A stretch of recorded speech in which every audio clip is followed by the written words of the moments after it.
કેન્દ્રીય મંત્રીમંડળે ચીન સહિત તમામ પાડોશી દેશ માટે એફટીઆઈના નિયમો કર્યા વધુ સરળ. કેન્દ્ર સરકારે શરતોમાં ઢીલ મૂકીને રોકાણ માટે ખોલ્યા વધુ રસ્તાઓ. તો જલજીવન મિશનની સમયમર્યાદા ડિસેમ્બર 2028 સુધી વધી. તો મદુરાઈ એરપોર્ટને આંતરરાષ્ટ્રીય એરપોર્ટ તરીકે જાહેર કરવા મંજૂરી.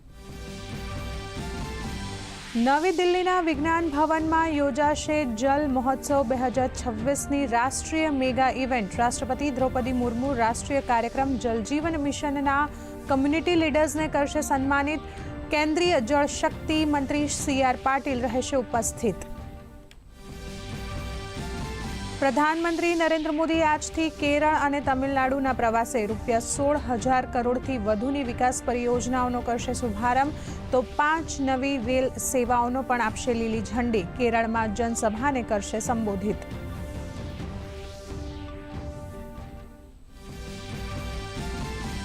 ગૃહમંત્રી અમિત શાહ આજે લોકસભામાં અધ્યક્ષ ઓમ બિરલા વિરુદ્ધ અવિશ્વાસ પ્રસ્તાવ પર ચર્ચામાં જવાબ આપશે.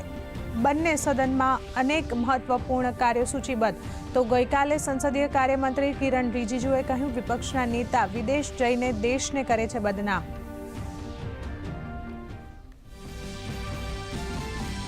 હોર્મુઝ સ્ટ્રેટમાં બારૂદી સુરંગ બનાવનાર ઈરાનના 16 જહાજને નષ્ટ કરવાનો અમેરિકાનો દાવો. યુદ્ધના 12મા દિવસે ઈરાનનો ઇઝરાયલ પર સતત હુમલો. તો ભારતીય એરલાઇન્સ દ્વારા પશ્ચિમી એશિયાથી 45 ફ્લાઇટ્સથી 7,407 યાત્રીઓ પહોંચ્યા ભારત. પશ્ચિમ એશિયાના સંકટને ધ્યાનમાં રાખી વિદેશ મંત્રી S જયશંકરે ઈરાનના વિદેશ મંત્રી અબ્બાસ અદાધચી સાથે ટેલિફોન પર કરી વાતચીત. બંને પક્ષને સંપર્કમાં રહેવાની સહમતિ. તો ભારતે સ્થિતિ ઉપર વ્યક્ત કરી ચિંતા. નાગરિકોની સલામતીની દિશામાં મુખ્યમંત્રી ભૂપેન્દ્ર પટેલનો મહત્વનો નિર્ણય. રાજ્યમાં એસેટ સેફટી મોનિટરિંગ પોર્ટલ બનશે અમલી. રોડ, બ્રિજ, બિલ્ડિંગ સહિત તમામ સરકારી ઇન્ફ્રાસ્ટ્રક્ચરનું થશે સતત નિરીક્ષણ. રાજ્યની 1.5 લાખથી વધુ સરકારી સંપત્તિઓનું થશે ડિજિટલ મોનિટરિંગ.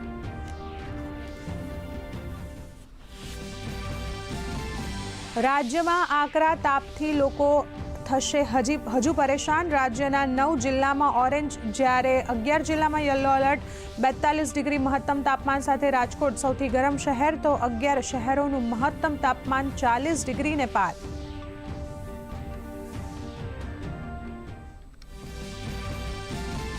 અને સ્વિસ ઓપન બેડમિન્ટન ટુર્નામેન્ટમાં આજે HS પ્રણય અને કિદામ્બી શ્રીકાંત મેન સિંગલ મેચમાં કરશે ભારતનું પ્રતિનિધિત્વ. તો ગઈકાલે મહિલા ડબલ્સમાં ભારતની ટી જોલી અને ગાયત્રી ગોપીચંદની ચીન સામે થઈ હતી હાર.